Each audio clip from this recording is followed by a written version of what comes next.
Okay. So what this is a overview PowerPoint that we have created. We will also be publishing two different additional forms of media to support this. One will be a summary and kind of a timeline of the election and our concerns. And the other will be a video with a accredited PhD level statistician talking through some of our more in-depth data. So this PowerPoint is going to cover an overview of some of the issues we're seeing in the 2024 presidential election. And so we are the Election Truth Alliance. We have this beautiful PowerPoint made by some of our really hardworking and dedicated volunteers. So first and foremost, who are we? As I kind of mentioned before, we are a nonpartisan organization. We're run by a board of three people.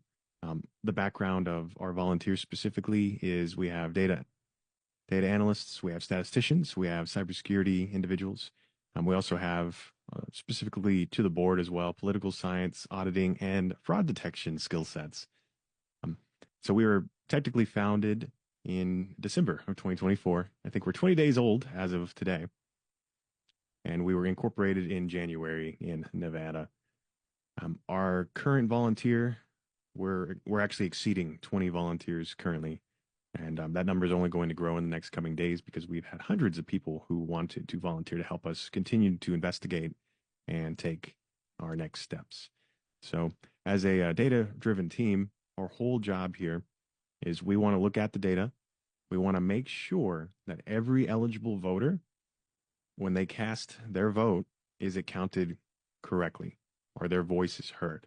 And so that is our priority, is sharing our analysis, bringing awareness to these problems we're seeing in the 2024 election. And then we are seeking to verify the vote in the counties we're seeing this and the states we're seeing this all across the US.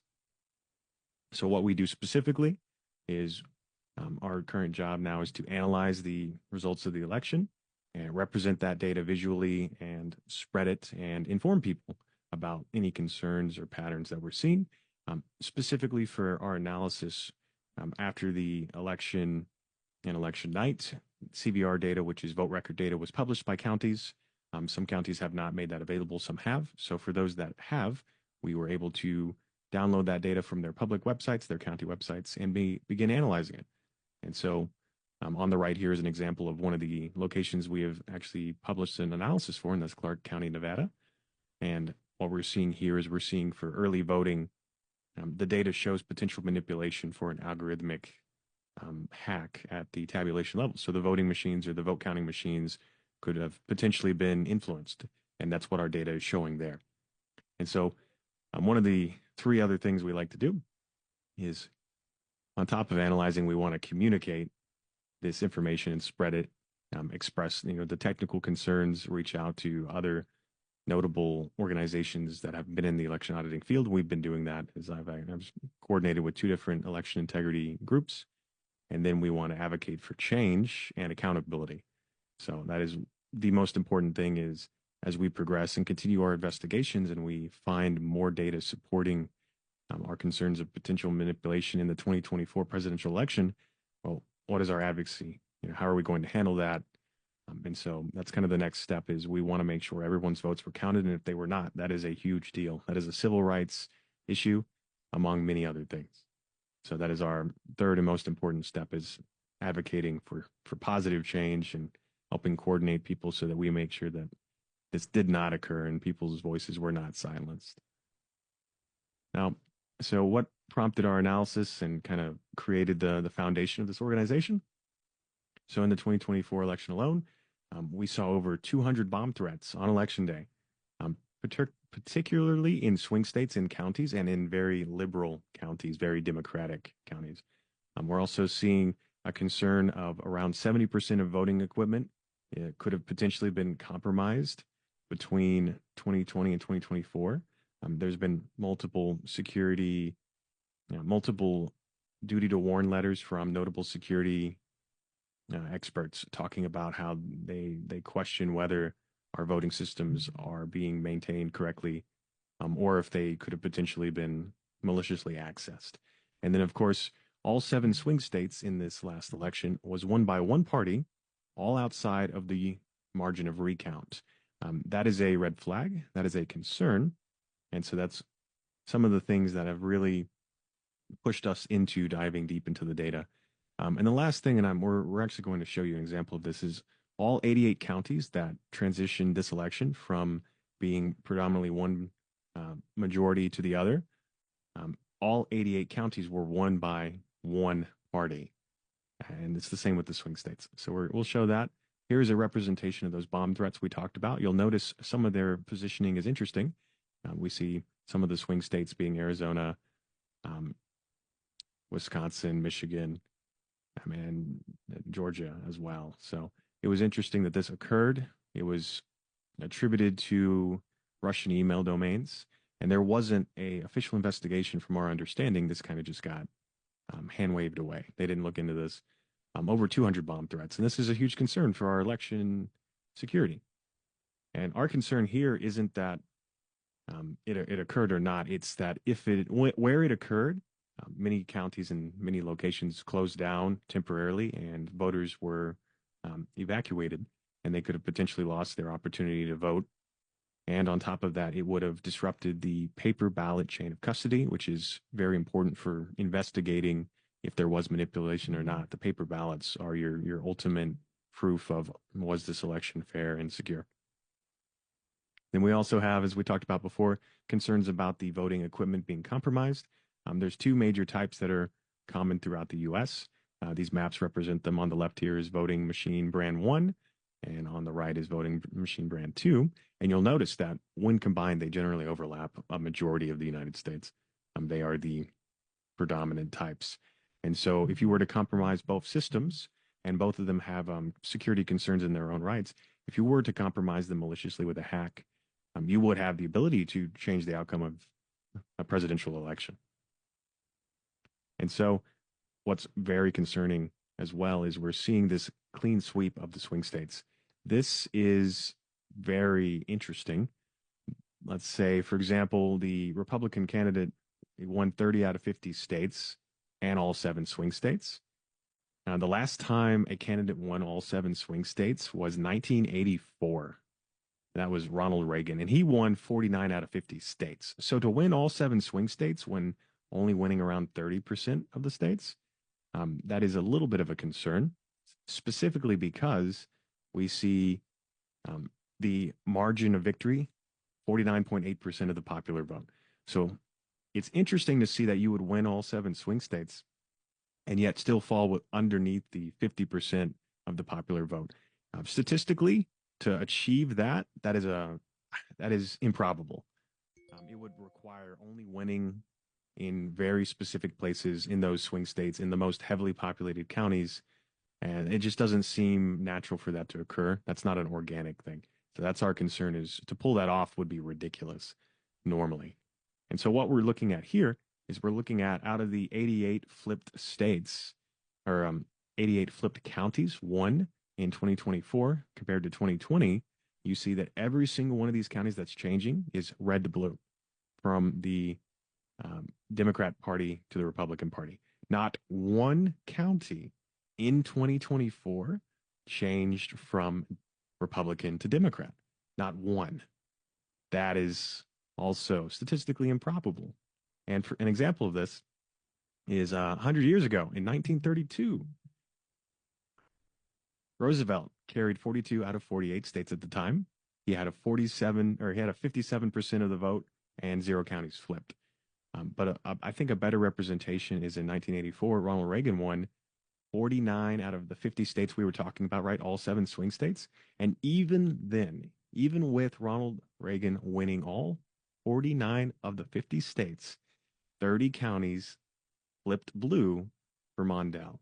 So it just seems ridiculous to. This is beyond shocking. This is Yes, it's improbable for this to all occur information. naturally. Even I had no idea about. This is like, Yep. This would wow. not occur naturally. This is a red flag. And so that's kind of our high level overview. We have been publishing and will continue to publish data packets on specific counties that we are doing our analysis in. Some of these ones are the most populous counties in the swing states. Clark County, Nevada is one example. We have counties in Wisconsin and a few other places as well that we are wrapping up. We've heard about a report that's coming that's going to actually give details of a lot of the grant level work. And when can we expect that? And what else are you going to be able to show us? And what are we still not going to be able to know? How close can you get to putting a nail in the coffin in terms of That's a good anyone's question. So, illusions that we had a free election? so following up with this overview is we're doing a report that is kind of summarizing the timeline for this election and all of the red flags and concerns, specifically notable statements by people involved in the election saying some things along the lines of "We don't need your votes." We're talking about vote counting machines, and in as well, kind of our process for when we started looking into the data and kind of summarizing that and those findings as well. Also, we will be publishing a video with Elizabeth Clarkson, a notable PhD statistician. She worked at the University of Wichita, I believe, for at least 20 years of her career as one of their chief statisticians. And we actually did an interview with her where we presented her with some of our data for Clark County, Nevada. And she actually had previously filed lawsuits in 2018, I believe, for a similar vote manipulation she was seeing local to her in one of the recent elections then. So strong parallels there with her findings and ours today. So, and so how Other can you question, help? you guys Yeah, are go ahead. geeks, data scientists, but I don't want us to give anything away to the enemy, but let me just ask you, do you believe that now that we know that this is a coup? Well, first of all, also we want to make sure that you put on the last slide, big and clear, the QR codes to donate and volunteer or I have that on the next page as well. Okay, perfect. And my question is, have you been talking to constitutional scholars, organizations, and other people that now that we know there's a coup and our leaders have all let us down, we still have Democrats claiming they're doing everything to save us, and oh, how terrible it is that our kids are in danger next. Immigrants are being carted off to concentration camps. They're being extorted for $40,000 to not get deported. Elon is in all of our bank accounts. So the question is, are you confident that once people know this, that we can reverse this coup and that we can do something about it? Are we doomed now to never have elections again? I am confident that once everyone's aware of the issues with this election, and as I said, the election truth alliance isn't going to go away. We're not going to stop digging deeper, and we're going to validate if this election was manipulated or not. There's no question. We will get access to the data to do so. And I think, as you said, what can we do, right? Well, our democracy is very clear. Our Constitution is very clear. And so to have infringed our democratic process, there is no greater, threat to our way of life. And so where there are multiple options, I've been in coordination with multiple constitutional lawyers and other civil rights organizations. And ultimately, what it comes down to is we need to connect as a people. We need to coordinate. We need to all, start reaching out and protecting and helping each other. Yeah. And then we can move And forward. could you tell us, Nathan, based on your guesstimates, what percentage of people does the Election Truth Alliance believe actually voted for Kamala Harris? And what percentage of Republican voters do you believe voted for Kamala Harris? So we did an analysis to estimate if the manipulation we're seeing across all of these swing states did occur, what would the actual results have been and the reported amounts actually be. And from that analysis we did, it was looking somewhere along the lines of at least five swing states. There's two swing states we couldn't do a full analysis in, so we can't really say yet. But at least five of those swing states, Harris would have won. Wow. And the amount of votes she generally she would have had somewhere around the 70% of the popular vote, at least from our estimates. And how many of Republican voters? I heard a They number. would have had, they would have had only around the maybe at most 30% or less. Wow. And finally, your colleague Jive, who's a statistician, I just want to confirm that you tell me if I have the right statistic. He said the likelihood, the probability that Trump could have won those 7 swing states would be akin to him having won Mega Millions legitimately 6 times in a row. Is that correct? It's actually worse than that because not What? only would it be ridiculous to win 7 swing states, but because he did not exceed the popular vote, it's improbable. It would have never happened. So I think it was So he won something. more than 7 Mega Millions in a row. Yes, it would be. I'll have to get you a good representation, but I think it was the equivalent of flipping a coin more than like 25 times and getting heads every time. It would never Wow, occur. he's so lucky, isn't he? Indeed. Well, I know you got work to do, and Yep. we are And getting this here's out. our final slide as well. Yes, So there is please. a scan to donate option, and we have our two prominent hashtags that we like to use, and that's hashtag verify the vote and hashtag truth matters.